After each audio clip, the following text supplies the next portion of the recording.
Audio Jungle. Audio Jungle. Modi జన్మదిన వేడుకలలో BJP నాయకులు ప్రధాని నరేంద్ర మోడీ 75వ జన్మదినం సందర్భంగా ప్రకాశం జిల్లా గిద్దలూరు పట్టణ అధ్యక్షులు ఆపిశెట్టి ఉదయ్ శంకర్ ఆధ్వర్యంలో పొట్టి శ్రీరాములు సెంటర్లో భారీ కేక్ కటింగ్ చేయడం జరిగింది. ఈ కార్యక్రమంలో ముఖ్య అతిథిగా MLA Muttamula Ashok Reddy cake cutting చేయడం జరిగింది. అంతేకాకుండా మరో ముఖ్య అతిథిగా జిల్లా బీజేపీ ప్రధాన కార్యదర్శి నరాల శ్రీనివాస్ రెడ్డి పాల్గొనడం జరిగింది. ఈ కార్యక్రమంలో జిల్లా అధికారి ప్రతినిధి డాక్టర్ జేవి నారాయణ మరియు పార్టీ నాయకులు కార్యకర్తలు పాల్గొన్నారు. గిద్దలూరు నియోజకవర్గ ఎన్డీఏ ప్రభుత్వం తరఫున గిద్దలూరు నియోజకవర్గ తెలుగుదేశం, భారతీయ జనతా పార్టీ, జనసేన పార్టీ తరఫున హృదయపూర్వకంగా ప్రధానమంత్రి నరేంద్ర మోడీ గారికి జన్మదిన శుభాకాంక్షలు నేను తెలియజేయడం జరుగుతా ఉంది. నరేంద్ర మోడీ గారంటేనే ఈ దేశానికి 1947లో స్వాతంత్ర్యం వచ్చిన తరువాత ఎంతో మంది ప్రధానమంత్రులు పరిపాలన సాగించారు. కానీ ఈ దేశానికి దేశ అంతర్గతంగా కానీ దేశానికి అంతర్జాతీయంగా కానీ ఒక పటిష్టమైన సుస్థిరమైనటువంటి నాయకత్వం ద్వారా భారతదేశ కీర్తి ప్రతిష్టలని ముందుకు తీసుకొని పోయినటువంటి ప్రధాని ఎవరైనా ఈ దేశంలో ఉన్నారా అనంటే అది గౌరవ ప్రధానమంత్రి గారు నరేంద్ర మోడీ గారని చెప్పక తప్పదు. అంతర్జాతీయంగా ఈరోజు భారతదేశం వైపు కన్నెత్తి చూడాలంటేనే సాహసం చేయలేని విధంగా మన దేశాన్ని అన్ని రంగాలలో పటిష్టపరిచినటువంటి వ్యక్తి మన ప్రధానమంత్రి నరేంద్ర మోడీ గారు.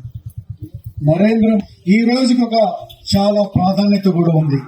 ఇదే రోజు విశ్వకర్మ యొక్క జయంతి కూడా ఇదే రోజు. అంటే ఈ యొక్క సృష్టికి మూలకర్త అయినటువంటి విశ్వకర్మ జయంతి నాడే ఈ భారతదేశాన్ని అన్ని విధాలుగా పటిష్టపరిచేటువంటి వ్యక్తి, అతి సామాన్యమైన వ్యక్తి, టీ అమ్ముకునే స్థాయి నుంచి ప్రధానమంత్రి స్థాయికి ఎదిగి ఈ యొక్క దేశంలో ఉన్నటువంటి ప్రతి పౌరుని యొక్క బాధ్యతని మనకి మేలు చేసినటువంటి వ్యక్తి, అది మనకి సృష్టికర్త విశ్వకర్మ ఏ విధంగా ఉన్నాడో ఈ దేశానికి ప్రధానమంత్రి నరేంద్ర మోడీ గారు కూడా అదే విధంగా ఉన్నారు అని ఈ సందర్భంగా నేను తెలియజేస్తా ఉన్నాను.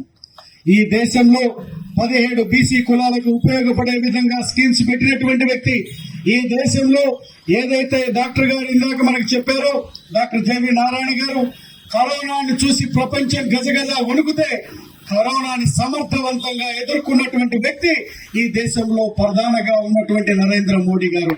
ఆయన నాయకత్వంలో 140 కోట్ల పైచిలుకున్నటువంటి భారతదేశంలో పౌరులు ధైర్యంగా ఉండగలిగారు. కరోనా మహమ్మారిని ఎదుర్కోగలిగారంటే అది దేశాన్ని పరిపాలించేటువంటి నాయకత్వం ఇచ్చినటువంటి స్ఫూర్తి, ధైర్యమని ఈ సందర్భంగా నేను తెలియజేస్తూ, ఏది ఏమైనా రాష్ట్రంలో ఎన్డీఏ ప్రభుత్వం గౌరవ ముఖ్యమంత్రి నారా చంద్రబాబు నాయుడు గారి నేతృత్వంలో భారతీయ జనతా పార్టీ, జనసేన పార్టీకి సంబంధించి పవన్ కళ్యాణ్ గారు, ఈ 3 పార్టీల కలయిక ద్వారా దుష్ట పరిపాలన అంతమందించి ఈ రోజు మనకి సుపరిపాలనని తీసుకొని పోవడం జరుగుతుంది. గత 4 నెలల నుంచి ప్రధానమంత్రి నరేంద్ర మోడీ గారి యొక్క స్ఫూర్తితో, మన యొక్క నారా చంద్రబాబు నాయుడు గారి నాయకత్వంలో, పవన్ కళ్యాణ్ గారి సహకారంతో ఈ రోజు ఎన్డీఏ ప్రభుత్వం పూర్తి స్థాయిలో అన్ని విధాలుగా ముందుకు పోతుందని తెలియజేస్తూ, మరి ఒక్కసారి గౌరవ ప్రధానమంత్రి గారు పూజ్యులు నరేంద్ర మోడీ గారి యొక్క 75వ జన్మదిన శుభాకాంక్షలు.